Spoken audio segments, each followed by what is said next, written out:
Le réveil sonne ponctuellement à 6h30, marquant le début d'une nouvelle journée dans la vie minutieusement organisée de Sophie Durand. Elle ouvrit les yeux, permettant à la réalité de se concentrer lentement. Le lit à côté de lui, vide et froid, rappelait silencieusement l'absence de Pierre.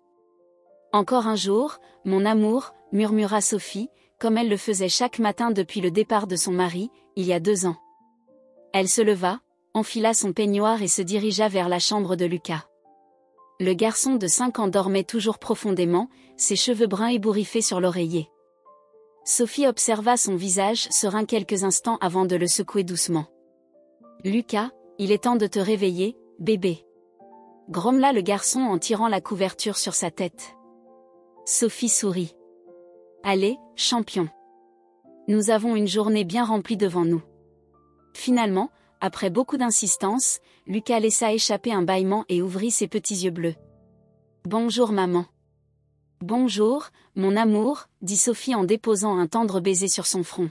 « Je vais préparer le petit déjeuner pendant que tu te prépares, d'accord ?» Lucas hocha la tête, se frottant les yeux d'un air endormi. Sophie quitta la pièce et se dirigea vers la cuisine, où elle commença sa routine matinale. Il fit bouillir la bouilloire, sépara les ingrédients des crêpes préférées de Lucas et cassa quelques fruits. Chaque tâche était exécutée avec précision, une danse chorégraphiée qui l'aidait à rester concentré.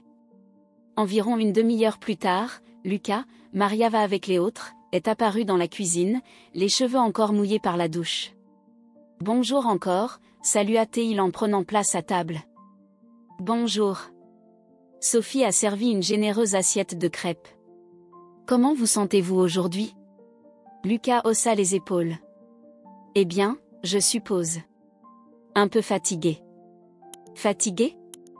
Mais tu as dormi toute la nuit ?» Sophie fronça les sourcils, inquiète. Ces derniers mois, Lucas semblait constamment fatigué, sans le même enthousiasme qu'avant. « Je sais. » Le garçon but une gorgée de son jus d'orange. « Je suis juste comme ça. » Un silence tendu flottait dans l'air. Sophie combattit l'envie d'insister sur le sujet. Lucas était la seule lumière dans sa vie depuis la mort de Pierre dans un tragique accident de voiture. Son monde s'était effondré en ce jour fatidique, mais elle refusait que la même chose arrive à son fils. Et si on allait à l'épicerie après le petit déjeuner ? Suggéra-t-elle pour tenter de lui remonter le moral. Vous pouvez m'aider à choisir les meilleurs légumes pour le déjeuner du dimanche. Les yeux de Lucas s'illuminèrent. Vraiment ? Puis-je avoir des cerises aussi ? Bien sûr. Sophie se força à sourire d'encouragement. N'importe quoi pour mon grand garçon. Ils terminèrent le repas sur une note plus légère.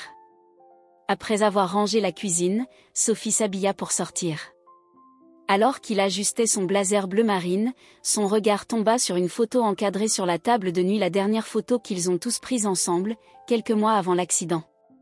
Pierre souriait largement, ses bras entouraient affectueusement Sophie, tandis que Lucas s'amusait sur les genoux de son père. Une image figée de temps plus heureux. Une douleur intense traversa la poitrine de Sophie, si intense qu'elle eut un instant du mal à respirer. Comme chaque matin, elle repoussa ce sentiment, le rangeant dans un coin sombre de son esprit. Il n'y avait pas de place pour regretter le passé, pas quand il y avait un avenir à construire pour Lucas. « Je suis prêt quand tu le es, chérie », annonça-t-il avec une excitation forcée. Lucas accourut, un sourire malicieux aux lèvres. Ensemble, la mère et le fils ont quitté l'appartement, déterminés à faire de ce samedi matin un moment spécial. Ils ne pouvaient même pas imaginer les événements extraordinaires que leur réservait le marché local. Le marché de la Bastille était un chaudron d'activité le samedi matin. Des arômes alléchants de pain frais, d'épices exotiques et de fruits mûrs remplissaient l'air. Des conversations animées en français résonnaient partout, créant une symphonie urbaine unique. Sophie inspira profondément, laissant les sons et les odeurs familiers l'envelopper comme une couverture réconfortante. Il tenait fermement la main de Lucas alors qu'il se frayait un chemin à travers la foule dense de clients. « Tu vois, maman, c'est Monsieur Dubois. » Lucas désigna un vieil homme sympathique derrière un stand de légumes.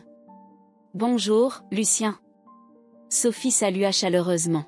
« Comment ça va aujourd'hui ?» Monsieur Dubois leva les yeux du panier de tomates qu'il préparait et sourit d'un grand sourire. « Ah, Sophie, Ma chérie. Et ça doit être le jeune Lucas. Chaque jour, il ressemble davantage à son père, n'est-ce pas? Une douleur familière frappa Sophie, mais elle l'ignora. Tu as raison. Il a les yeux de pierre. C'est dommage ce qui s'est passé, le vieux marchand secoua tristement la tête. Pierre était un homme bien. Mais regarde ce grand garçon. Il fit un clin d'œil à Lucas. Je parie qu'il te donne du fil à retordre, hein Sophie? Lucas fronça son petit nez vers Monsieur Dubois. Non, je ne le fais pas. Je suis un bon garçon. Oh vraiment? Le vieil homme rit de son expression indignée. C'est bon, je te crois. Sophie sourit à cette interaction, ressentant une vague d'affection pour le sympathique vendeur. Il était l'un des rares liens qu'elle avait avec la vie avant la tragédie. Eh bien, je ne prendrai plus de votre temps, dit-elle. Apportez-moi juste de bons morceaux de légumes, s'il vous plaît. Je veux préparer un délicieux ragoût pour le déjeuner de demain. Tu peux me laisser faire, Sophie. Monsieur Dubois a commencé à séparer les carottes, les pommes de terre, les oignons et autres légumes avec des mouvements experts. Pourquoi Lucas et toi n'iriez-vous pas vous promener pendant que je termine ça? Profitez de cette belle matinée. Merci Lucien, c'est une excellente idée. Sophie prit le sac avec les légumes et reprit Lucas par la main. On y va, chérie? On peut jeter un œil aux fruits. Ils continuèrent à marcher parmi les étals bondés, observant les différents produits à vendre. Le marché de la Bastille était un véritable paradis pour les sens. Sophie était toujours perdue dans les couleurs vibrantes, les textures et les parfums, il était facile d'oublier ses soucis pendant quelques instants précieux. Maman, regarde. Lucas montra une table remplie de fruits rouges vifs. Cerises. Je vois que tes yeux ont déjà trouvé ce que nous voulions. Sophie sourit et s'approcha du marchand. C'était une grosse femme d'âge moyen avec un sourire chaleureux. Bonjour, madame. Pourrais-je avoir une livre de ces belles cerises, s'il vous plaît? Mais bien sûr. La femme commença à remplir un sac en papier. Ils sont délicieux cette saison. Votre fils a bon goût. Lucas hocha la tête avec insistance. J'adore les cerises. Alors tu as de la chance, petit. Le marchand lui tendit le sac. Ce sont les meilleurs. Merci. Lucas le remercia poliment avant de se tourner vers Sophie. Puis-je en essayer un, maman? S'il te plaît? Bien sûr, chérie. Juste un. Sophie le regarda séparer une grosse cerise rouge avant de la mettre entière dans sa bouche. Le jus coulait au coin de sa petite bouche alors qu'il prenait une bouchée généreuse. HMMM. Les yeux de Lucas s'écarquillèrent de plaisir. C'est délicieux. Sophie rit de son excitation enfantine. C'est dans ces petits instants qu'elle a pu retrouver la joie puisque tout avait changé. Profitant de l'occasion, elle ramassa également une cerise et la savoura lentement, se laissant emporter par son goût sucré. Soudain, quelque chose dans le périmètre de sa vision périphérique attira son attention. Un personnage debout entre deux tentes, les observant avec une intensité inquiétante. Au début, Sophie pensait que c'était juste son imagination. Un éclair entre les étals occupés, comme un oiseau battant des ailes. Mais ensuite elle le revit une petite silhouette immobile, les observant depuis l'ombre. Un garçon. Sophie cligna des yeux plusieurs fois, sûre que ses yeux la trompaient. Mais l'enfant était toujours là, se fondant presque dans le décor du marché animé. Elle fronça les sourcils, l'étudiant de plus près. Le garçon semblait avoir à peu près l'âge de Lucas, peut-être 1 an ou 2 de plus. Il se tenait à côté d'un stand de fleurs, les épaules tendues, les bras pendant le long du corps. Ses yeux sombres, d'une noirceur envoûtante pour un enfant, étaient fixés sur eux. Un frisson parcourut Sophie. Quelque chose dans le comportement du garçon ne convenait pas, la posture droite, l'expression fermée, le manque de mouvement. C'était presque surnaturel. Il ne semblait pas avoir sa place dans cet endroit bruyant et coloré, une présence fantomatique presque éthérée au milieu de l'excitation. « Maman !» La voix de Lucas interrompit les pensées confuses de Sophie. « Tout va bien ? » « Quoi ?» Elle cligna des yeux, revenant à la réalité. « Oh oui, chérie, bien sûr. Se forçant à sourire, Sophie jeta un dernier regard en direction de l'étrange garçon, mais il avait disparu. Seules les fleurs colorées s'agitaient doucement dans la brise matinale. Avait-elle tout imaginé? Maman, tu écoutes? Lucas lui passa le bras, les sourcils froncés en signe d'inquiétude enfantine. J'ai demandé si nous pouvions aller voir le poisson plus tard. Bien sûr, bien sûr. Sophie se concentra de nouveau sur son fils. Un vendeur voisin criait les prix des tomates, le bruit était trop fort pour être ignoré. Peut-être qu'on trouvera de bonnes truites pour le dîner, qu'en penses-tu? Déterminée à laisser derrière elle ces images troublantes, Sophie se laisse guider par Lucas à travers le dédale des étals, s'arrêtant de temps en temps pour admirer les marchandises exposées. Les cerises avaient laissé ses lèvres tachées de rouge, ce qui le rendait encore plus adorable aux yeux de sa mère. Cependant, malgré tous ses efforts, Sophie ne parvenait pas à se débarrasser complètement de l'image de cet étrange enfant de son esprit. Il y avait quelque chose dans ce regard sombre qui la dérangeait profondément, un pincement au cœur de reconnaissance qu'elle ne parvenait pas à identifier. C'était un sinistre rappel que les apparences pouvaient être trompeuses. Finalement, après s'être arrêtée au marché aux poissons et à un stand vendant des pots de miel et de confiture maison, Sophie remarqua que Lucas commençait à s'impatienter. Il était probablement fatigué d'être traîné partout. Avec un soupir, il décida qu'il était temps de passer à autre chose. Que diriez-vous d'un arrêt rapide pour manger une glace avant de rentrer à la maison? Suggéra-t-elle avec enthousiasme. Les yeux de Lucas s'illuminèrent instantanément. Oui, s'il vous plaît. Souriant de son excitation enfantine, Sophie le conduisit vers un petit glacier couvert par un auvent rayé. Alors qu'il faisait la queue, elle ne put s'empêcher de contempler son environnement, cherchant discrètement toute trace de l'étrange garçon. Rien. Le marché bourdonnait autour de lui, plein de rires et de conversations insouciantes. Peut-être qu'elle a vraiment tout imaginé. Ou peut-être pas. Quoi qu'il en soit, Sophie se replongea dans le présent, déterminée à ne rien laisser gâcher ce rare moment de légèreté avec Lucas. Quand ce fut enfin son tour, elle commanda 2 cornets généreux, du chocolat pour Lucas et du citron pour elle. Puis ils s'assirent sur l'un des bancs en bois, dégustant la glace dans un silence contemplatif. Merci, maman, dit soudain Lucas, les yeux brillants. Aujourd'hui, c'était vraiment amusant. Sophie ressentit une vague de soulagement. Je suis contente que ça te plaise, chérie. Observant son petit visage enduit de glace, elle se demanda brièvement si elle avait vraiment vu cet enfant menaçant ou si ce n'était que des ombres déformées jouant avec son esprit plein de désir. Ce n'est pas grave, décida-t-il. C'était une journée pour profiter des petits plaisirs sous vos yeux. Pourtant, un frisson lui parcourut le dos lorsqu'une légère brise souffla. Le sentiment d'être surveillé de près demeurait, une présence subtile mais obsédante dans sa joie insouciante. Sophie serra Lucas un peu plus fort. Le marché gardait ses secrets, mais elle ne laisserait rien gâcher ce moment. La glace fondit lentement sous le chaud soleil de fin de matinée, laissant une trace collante sur les petits doigts de Lucas. Il se lécha les mains avec enthousiasme, savourant chaque goutte du délicieux dessert au chocolat. Sophie regardait son fils avec des yeux attentifs, un léger sourire aux lèvres. C'était rafraîchissant de le voir si insouciant, même si ce n'était que pour quelques brefs instants. Depuis la mort tragique de Pierre, un nuage de tristesse semblait planer sur eux, notamment sur Lucas. Le garçon était de plus en plus introspectif, renfermé. Un frisson parcourut Sophie alors qu'une fois de plus, le sentiment d'être observée la frappait. Elle regarda prudemment autour d'elle, à la recherche de quelque chose qui n'était pas à sa place en ce calme samedi matin. Mais il n'a vu que des marchands occupés et des acheteurs distraits. « Qu'est-ce qui ne va pas, maman ?» demanda soudain Lucas, sa voix enfantine traversant les pensées tendues de Sophie. « Rien, mon cher. » Elle eut un sourire rassurant. « Je profite juste de ce moment avec toi. » Lucas hocha la tête, satisfait, et tourna son attention vers le cône presque démoli qu'il tenait dans les mains. Sophie soupira, déterminée à se détendre. Son esprit lui jouait certainement des tours après tout ce qu'ils avaient vécu.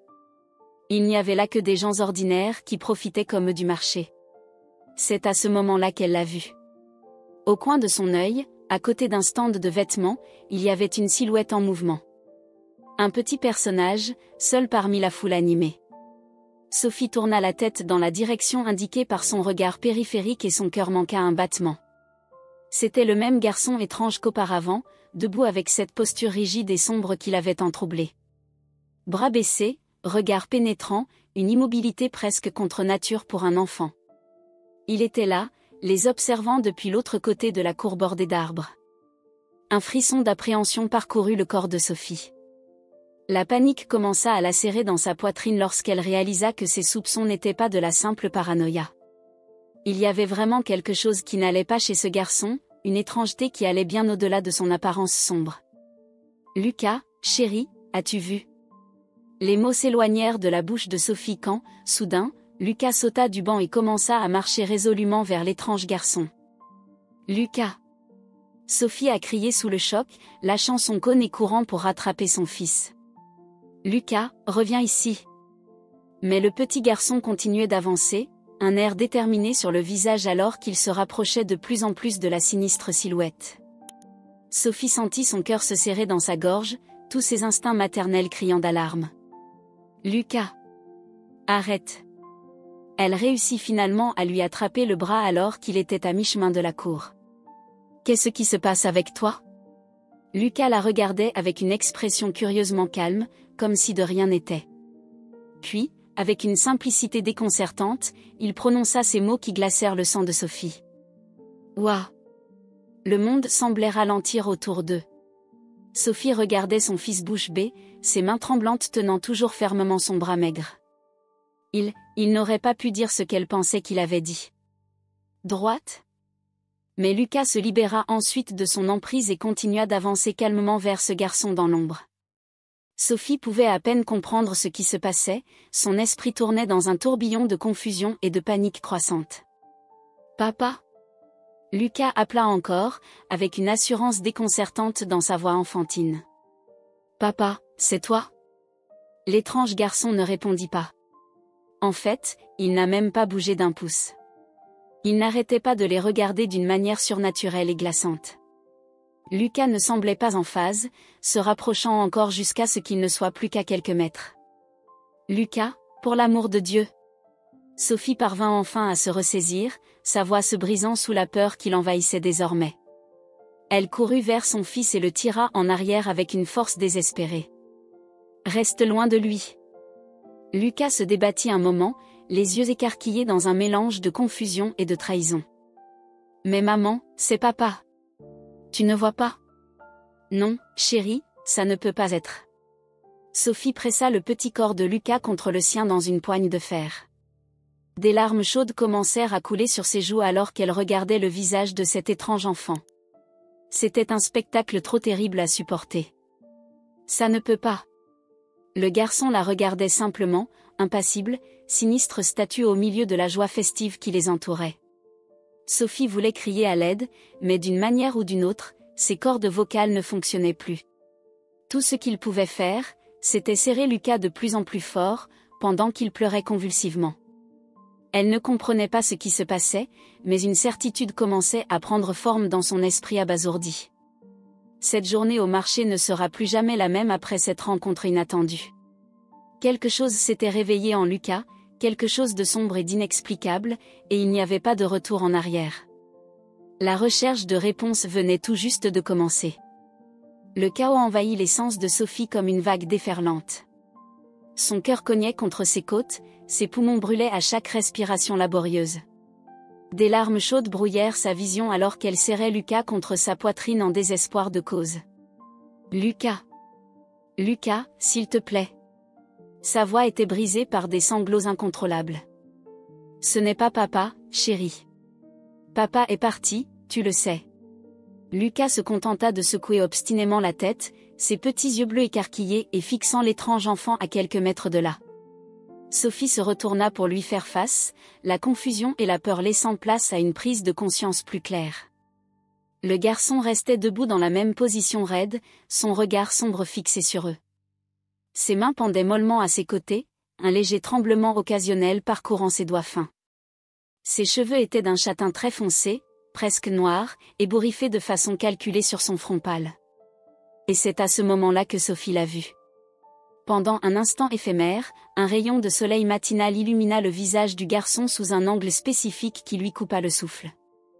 Les traits délicats, les lèvres fines, les fossettes qui se formaient sur ses joues lorsqu'il respirait. Tout cela créait une ressemblance déconcertante, presque surnaturelle. Pierre. Le nom s'échappa des lèvres de Sophie dans un murmure avant qu'elle ne puisse se retenir. De près, ce garçon pourrait facilement passer pour une version plus jeune de son défunt mari.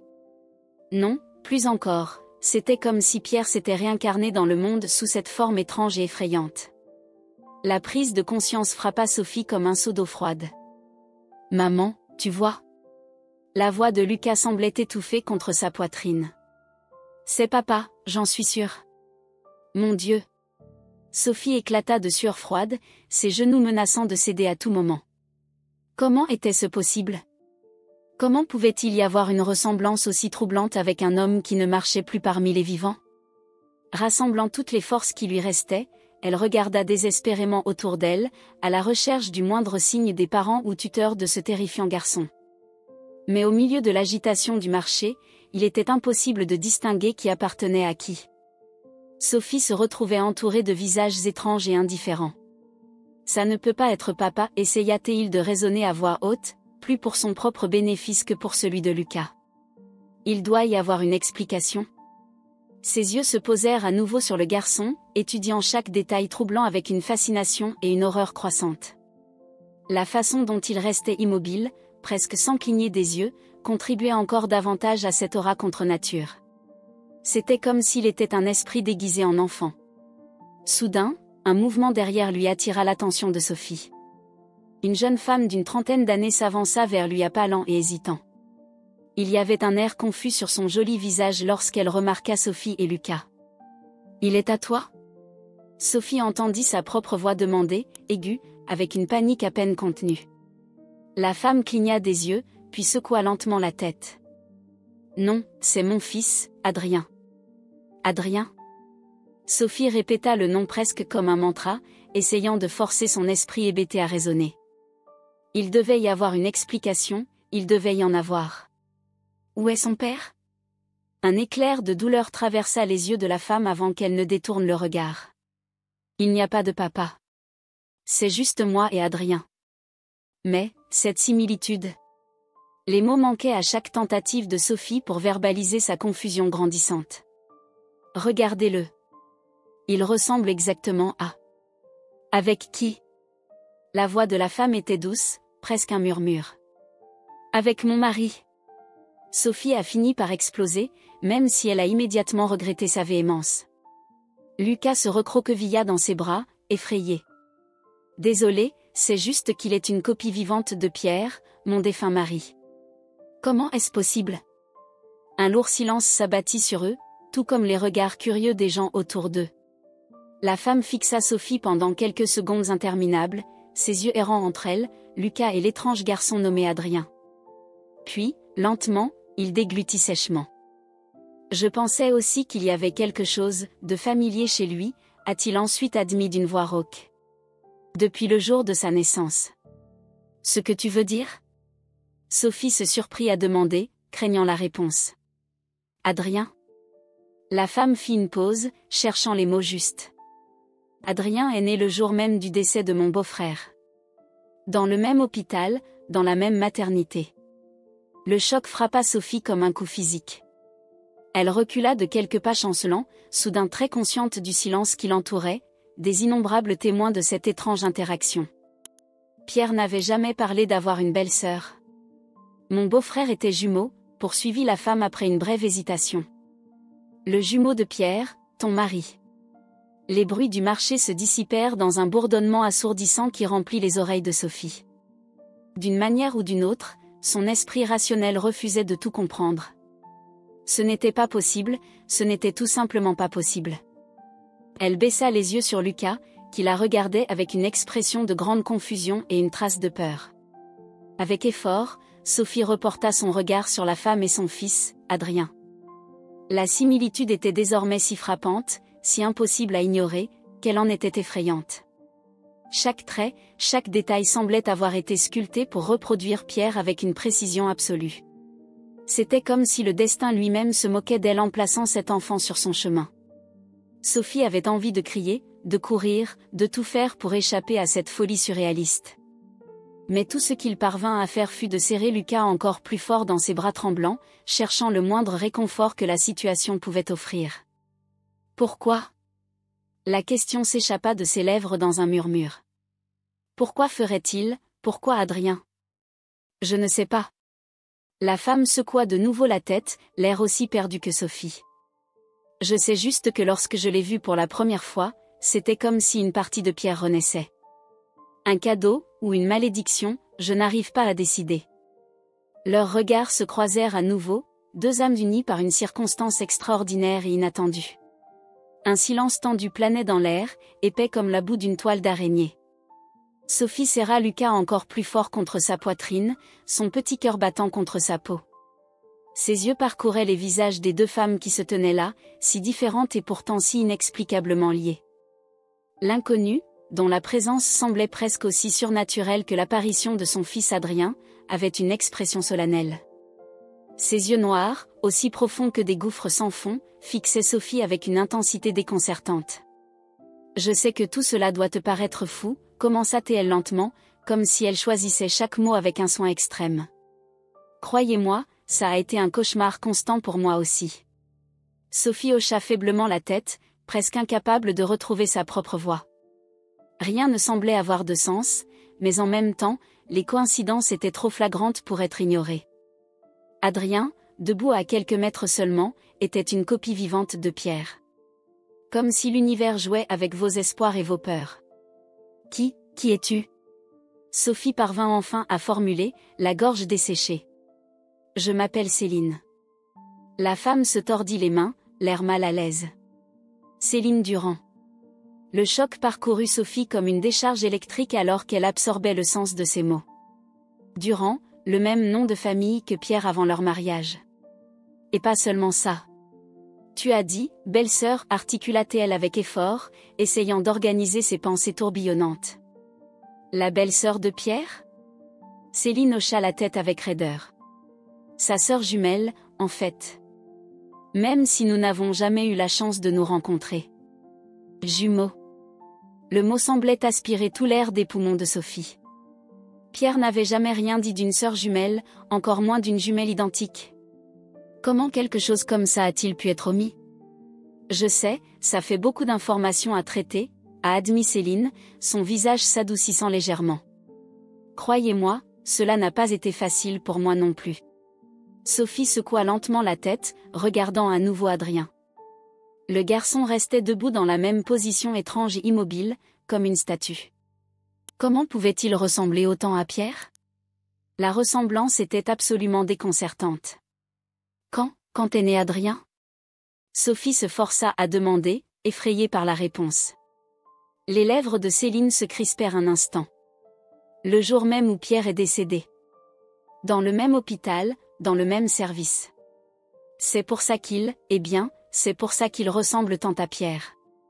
Une vague de vertige frappa Sophie alors que la réalité de ces mots la frappait. Son fils, son bien-aimé Lucas, avait correctement identifié cet étrange enfant comme étant son propre père. D'une manière ou d'une autre, pour une raison incompréhensible, Adrien semblait avoir incorporé l'essence de Pierre dans ses traits étrangement familiers.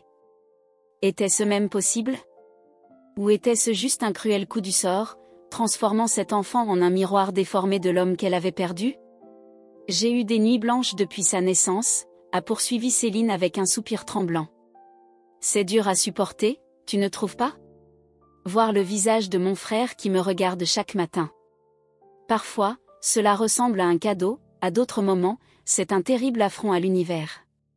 Sophie déglutit difficilement, serrant Lucas plus fort. Les paroles de Céline avaient beaucoup de sens. Comment pourrait-il faire face à cette situation extraordinaire ? Et maintenant tu es apparu. Céline fit un geste faible envers Sophie et Lucas. La veuve de mon propre frère. Avec un fils qui semble aussi reconnaître qu'il y a quelque chose de Pierre en lui. Leurs voix s'éteignirent tandis que les deux femmes se faisaient face dans une sombre reconnaissance mutuelle. Les larmes brillaient dans les yeux de Sophie, et elle pouvait à peine respirer à cause de l'intensité du moment. C'était comme si un voile avait été enlevé, révélant un réseau complexe de connexions et de mystères sous leurs yeux hébétés. Soudain, un raclement de gorge retentit derrière eux.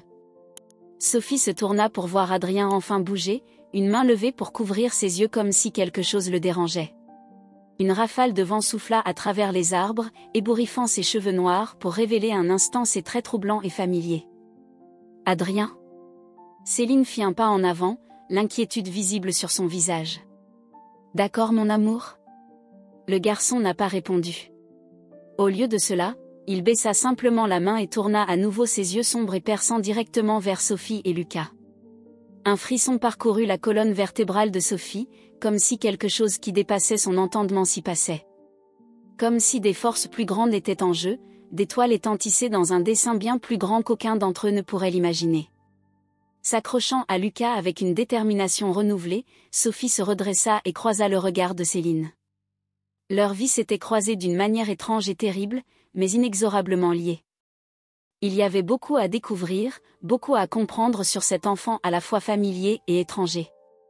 Les réponses qu'il cherchait commençaient tout juste à se dévoiler, Sophie en était sûre. Et aussi improbable que soit la circonstance qui les a réunis, elle et Céline étaient destinées à les découvrir ensemble. Qu'elle soit un cadeau ou une malédiction, cette rencontre au marché ne sera plus jamais vécue de la même manière. Un silence chargé s'abattit sur Sophie et Céline alors qu'elles digéraient tout ce qui avait été révélé. Le bourdonnement incessant du marché autour d'eux semblait s'être dissous dans un flou lointain et sourd. Alors, Sophie parvint enfin à retrouver sa voix, rauque d'émotions contradictoires. « Qu'est-ce qu'on fait maintenant ?» Céline laissa échapper un souffle tremblant en se tordant nerveusement les mains. « Honnêtement, je n'en ai aucune idée. Tout cela est aussi effrayant qu'éclairant. Mais nous ne pouvons pas simplement l'ignorer, n'est-ce pas ?» Sophie secoua la tête avec insistance. « Adrien, il a clairement une sorte de lien surnaturel avec Pierre. Mon fils l'a reconnu. » Elle baissa les yeux sur Lucas, qui observait l'interaction avec de grands yeux, son petit visage masque de confusion enfantine. Sophie lui caressa les cheveux dans un geste réconfortant. « Tu as raison, » acquiesça Céline dans un murmure. « Ce serait fou de prétendre que rien de tout cela n'arrive. Pas après tout ce que nous avons vu, tout ce que nous avons ressenti en sa présence. » Un silence tendu s'étira une fois de plus alors que les deux femmes se faisaient face, l'extraordinaire réalité devant elles pesant presque physiquement sur leurs épaules. Sophie fut brièvement fascinée par les traits délicats de Céline, les yeux noirs profonds, les lèvres charnues, le menton élégant. La ressemblance avec son défunt mari Pierre était déconcertante, presque surnaturelle. Comme si elle se regardait dans le miroir d'une réalité parallèle. « Tu as dit. » Sophie s'éclaircit la gorge pour se racler la gorge. « Vous avez dit qu'Adrien est né le même jour que Pierre est mort, n'est-ce pas? Dans le même hôpital ?» Céline hocha la tête avec raideur. « C'est vrai. Une coïncidence qui m'a toujours hantée, me laissant croire que des forces bien plus importantes sont en jeu. » Force. Sophie laissa les mots pendre en l'air pendant quelques instants, permettant à leur implication de l'envelopper complètement. Pensez-vous que cela pourrait avoir quelque chose à voir avec, enfin, la mort de Pierre? Ou même avec l'au-delà? Une lueur effrayée traversa les yeux de Céline avant qu'elle ne détourne rapidement le regard. Lucas se blottit dans les bras de Sophie, son petit visage désormais sérieux comme s'il sentait la tension dans l'air. « Je n'en suis pas sûre », a finalement admis Céline dans un murmure. Mais je ne peux m'empêcher de penser qu'il doit y avoir une raison bien plus importante derrière cette terrifiante ressemblance entre Adrien et Pierre. Peut-être en fait un lien avec quelque chose de l'autre côté. Un frisson parcourut Sophie en imaginant une telle possibilité. L'idée que son défunt mari soit lié d'une manière ou d'une autre à cet étrange enfant était à la fois terrifiante et fascinante. Une partie d'elle-même voulait nier avec véhémence cette sombre suggestion, mais une autre partie, une partie très profonde en elle, se sentait contrainte par cette perspective déconcertante. Et si? Les mots sortirent avant qu'elle ne puisse les arrêter. Et si c'était vrai? Et si Adrien avait vraiment une sorte de lien avec l'essence de Pierre? Avec son âme? Céline inspira profondément, ses yeux rencontrant ceux de Sophie dans une reconnaissance mutuelle solennelle. Ce serait fou de nier une telle possibilité, n'est-ce pas? Après tout ce que nous avons vu ici aujourd'hui. Un signe de tête fut la seule réponse que Sophie put donner. Son regard se tourna à nouveau vers Adrien, qui se tenait toujours debout à quelques mètres de la telle une statue raide et sombre. Comment était-il possible qu'un enfant contienne quelque chose d'aussi profond, d'aussi mystérieux? Comment était-il possible que les traits durs et familiers de ce garçon l'enchantant et la terrifient à la fois? Maman. La petite voix de Lucas semblait petite et hésitante. Que va-t-il se passer maintenant? Papa. Chut, c'est bon, mon amour. Sophie le serra plus fort, embrassant le haut de sa tête dans un geste de réconfort. Maman, cette fille, nous le découvrirons, je le promets. N'aie pas peur. Elle leva de nouveau les yeux vers Céline, une farouche détermination prenant forme dans ses tripes. Que Adrien soit un cadeau d'outre-tombe ou un affront pervers du destin, ils perceront le mystère derrière la connexion surnaturelle de Pierre. Par Lucas. Pour eux-mêmes. Pour votre propre santé mentale. Nous devons trouver des réponses, s'entendit Sophie déclarer d'un ton sobre. Même si nous devons retourner chaque pierre, chaque recoin sombre. Adrien mérite que nous comprenions ce qui se passe, et vous aussi. Céline hocha la tête en signe d'accord solennel, ses yeux noirs brillant d'une flamme de passion renouvelée. Oui, tu as raison. Je ne peux plus fuir ça, aussi effrayant soit-il. Adrien, il a besoin que nous avancions et découvrions ce qu'il représente vraiment. Ensemble, alors. Sophie lui tendit la main dans un geste de solidarité. Vous et moi, unis dans ce voyage vers l'inconnu, aussi long et sombre qu'il soit. Un petit mais sincère sourire apparut sur les lèvres de Céline alors qu'elle serrait fermement la main de Sophie.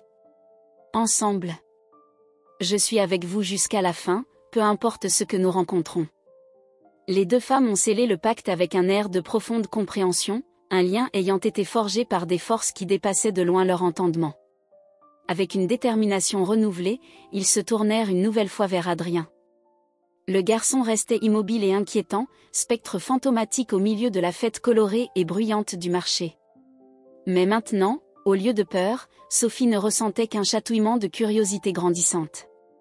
Quel que soit le mystère qui se cache derrière cet étrange enfant, il le découvrirait. Quoi qu'il en soit. Tenant Lucas d'un bras et Céline de sa main libre, Sophie commença à marcher vers Adrien.